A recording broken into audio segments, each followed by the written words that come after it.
नमस्कार, मैं हूं आपके साथ प्रिया सिन्हा। हमारे खास प्रोग्राम क्या कहते हैं नरेंद्र मोदी में आज आपको सुनवाएंगे पीएम मोदी का वो ऐतिहासिक भाषण जो उन्होंने 7 सितंबर 2019 को मुंबई में दिया। अपने भाषण में प्रधानमंत्री ने कहा कि मुंबई वो शहर है जिसकी गति ने देश को भी गति दी है। यहाँ के परिश्रमी लोग, यहाँ के प्रोफेशनल्स, यहाँ की माताएं बहनें, युवा, आप सभी लोग इस शहर से प्यार करते हैं और बीते 5 वर्षों में आमची मुंबई के इंफ्रास्ट्रक्चर को सुधारने के लिए हमने बहुत ईमानदारी से प्रयास किया है। साथियों, मुंबई और महाराष्ट्र के लोगों की सादगी और स्नेह मुझे हमेशा अभिभूत कर देता है। चुनाव प्रचार के दौरान महाराष्ट्र में यहां के अनेक शहरों में गया, आप लोगों से संवाद किया। मुंबई में तो जो रात में सभा हुई थी उसकी चर्चा कई दिनों तक चली थी। इस स्नेह के लिए, इस आशीर्वाद के लिए मैं आपका बहुत बहुत आभारी हूं।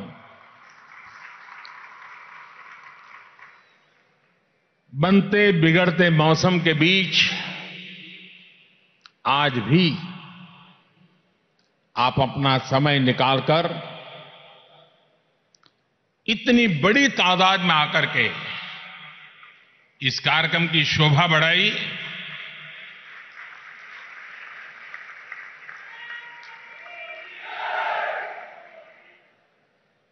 ये आपके मिजाज की पहचान है और आपके सपनों का संकेत भी है। साथियों, मैं रशिया में था, तब भी मुझे मुंबई का हाल मिल रहा था। मैं कल सुबह ही वहां से लौटा और फिर शाम को बेंगलुरु चला गया। बेंगलुरु में रात भर इसरो के अपने वैज्ञानिक साथियों के साथ रहा। उन्होंने जो हौसला दिखाया है उसे देख करके मैं बहुत प्रभावित हूं।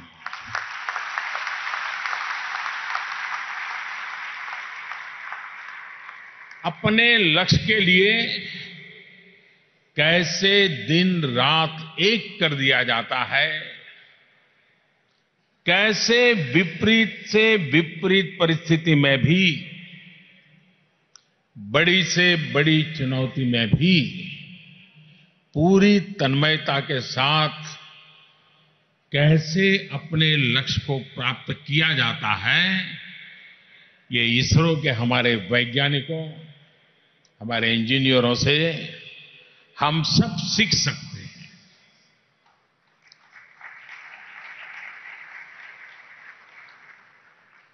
भाई और बहनों,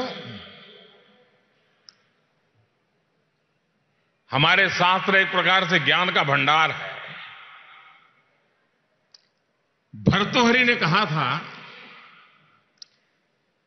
प्रारभ्यते न खलु विघ्न भयेन निचैः, प्रारभ्य विघ्न विहिता विरमन्ति मद्याः, विघ्न ही पुनः पुनरपि प्रतिहन्यमानाः प्रारब्ध मुक्त मुगुणा न परित्यजन्ति। यानी किसी भी लक्ष्य को प्राप्त करने के लिए प्रयास करने वाले 3 तरह के लोग होते हैं। सबसे निचले पायदान पर वो लोग होते हैं जो रुकावटों के डर से कभी काम की शुरुआत ही नहीं करते। इसके बाद मध्य स्तर के, और मध्य स्तर पर कुछ लोग ऐसे होते हैं जो काम तो शुरू कर देते हैं, लेकिन पहली रुकावट आते ही 9-2-11 हो जाते हैं, भाग जाते हैं। इन दोनों तरह के लोगों से अलग सबसे ऊंचे स्तर पर वो लोग पहुंचते हैं जो लगातार रुकावट के बावजूद, बड़ी से बड़ी चुनौतियों के बावजूद निरंतर प्रयास करते हैं और अपने लक्ष्य को प्राप्त करके ही दम लेते हैं।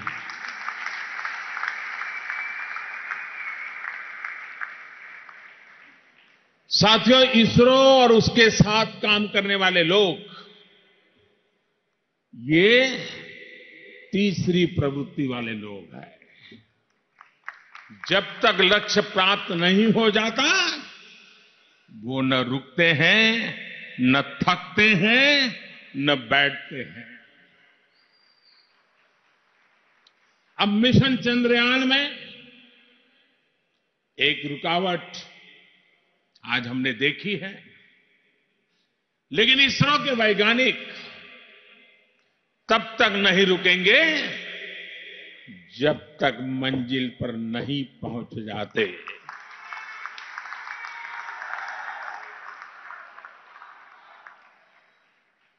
चांद पर पहुंचने का सपना पूरा होकर के रहेगा। और साथियों, हमें ये भी याद रखना है कि चंद्रयान के साथ भेजा गया ऑर्बिटर अभी वही है, चंद्रमा की परिक्रमा कर रहा है। ये भी एक ऐतिहासिक उपलब्धि है। मैंने मुंबई के लोगों की स्पिरिट के बारे में बहुत सुना है, देखा है, अनुभव किया है। आज इसरो के लोगों की स्पिरिट देखी और समझी तो मुझे जरूरी लगा कि आपसे भी उन बातों को जरा शेयर करो। भाई और बहनों, अपने संकल्पों के लिए निरंतर प्रयास, गणेशोत्सव की उमंग और इसी माहौल में आज महाराष्ट्र में हजारों करोड़ रुपए की योजनाओं का श्री गणेश हो रहा है, शुभारंभ हो रहा है। मुंबई के बाद मेरा औरंगाबाद जाने का भी कार्यक्रम है।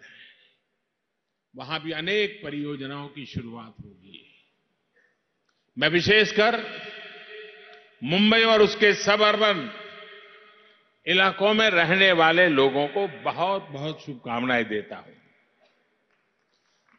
20,000 करोड़ रुपए से ज्यादा का काम आज यहां शुरू हो रहा है। नई मेट्रो लाइन हो, मेट्रो भवन हो, मेट्रो स्टेशन में सुविधाओं का विस्तार हो, बांद्रा कुर्ला कॉम्प्लेक्स को ईस्टर्न एक्सप्रेस हाईवे से जोड़ने का प्रोजेक्ट हो, ये सभी परियोजनाएं मुंबई के इंफ्रास्ट्रक्चर को नया आयाम तो देगी ही, यहां के लोगों के जीवन को आसान बनाने में भी मदद करेगी। बांद्रा कुर्ला को एक्सप्रेस हाईवे से जोड़ने वाला प्रोजेक्ट तो लाखों प्रोफेशनल्स के लिए बहुत बड़ी राहत लेकर के आएगा। बीकेसी तो बिजनेस एक्टिविटी का बहुत बड़ा सेंटर है। अब यहां आना जाना और आसान होगा, कम समय में हो पाएगा, और अब तो मिनटों में मुंबई। हर कोई आवाज करता है, मिनटों में मुंबई। इन सारी परियोजनाओं के लिए मैं आप सभी को, हर मुंबईकर को बहुत बहुत बधाई देता हूं।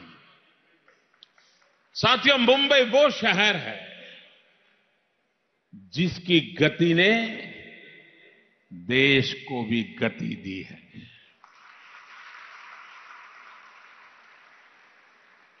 यहां के परिश्रमी लोग, यहां के प्रोफेशनल्स, यहां की माताएं, बहनें, युवा, आप सभी लोग इस शहर से प्यार करते हैं, गर्व से कहते हैं, मी मुंबईकर। बीते 5 वर्षों में आमची मुंबई के इंफ्रास्ट्रक्चर को सुधारने के लिए हमने बहुत ईमानदारी से प्रयास किया है।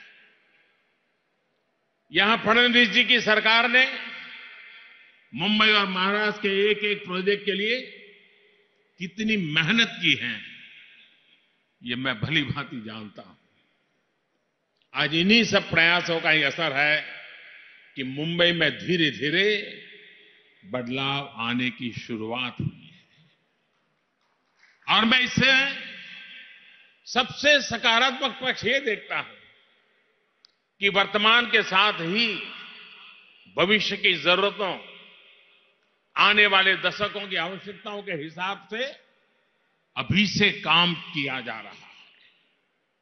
भाइयों और बहनों, आज जब देश $5 ट्रिलियन इकोनॉमी के लक्ष्य की तरफ बढ़ रहा है, तब हमें अपने शहरों को भी 21वीं सदी की दुनिया के मुताबिक बनाना ही होगा।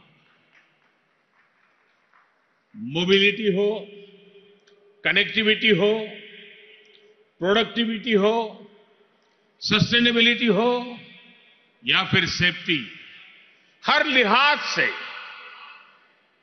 एक बेहतर व्यवस्था हमें तैयार करनी है। इसी सोच के साथ हमारी सरकार अगले 5 साल में आधुनिक इंफ्रास्ट्रक्चर पर 100 लाख करोड़ रुपए खर्च करने जा रही है। इस राशि का बहुत बड़ा लाभ मुंबई के साथ साथ पूरे महाराष्ट्र के तमाम शहरों को भी होने वाला है। साथियों, देश भर में शहरों में मोबिलिटी को, ट्रांसपोर्ट को बेहतर बनाने के लिए हम एक इंटीग्रेटेड सिस्टम पर बल दे रहे हैं। रोड हो, रेल हो, मेट्रो हो, ऐसे हर माध्यम को एक दूसरे से कनेक्ट किया जा रहा है। आज यहां मुंबई मेट्रोपॉलिटन रीजन, उसमें बेहतर पब्लिक ट्रांसपोर्ट सिस्टम तैयार करने के लिए भी एक विजन डॉक्यूमेंट रिलीज किया गया है। इसमें आने जाने के अलग अलग माध्यमों, जैसे मुंबई लोकल हो, बसों का सिस्टम हो या फिर मेट्रो, इनका कैसे सही उपयोग हो सके, इसका विस्तार से ब्यौरा दिया गया। खास तौर पर मुंबई मेट्रो के लिए मास्टर प्लान इसमें बनाया गया है। भाई और बहनों, बीते 5 वर्षों से मुझे मुंबई मेट्रो के विस्तारीकरण से निरंतर जुड़ने का मौका मिलता रहा है।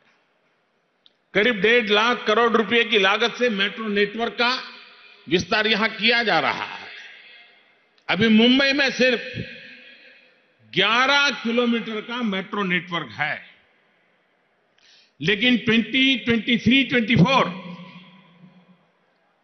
तब तक ये बढ़कर 350 किलोमीटर से अधिक हो जाएगा।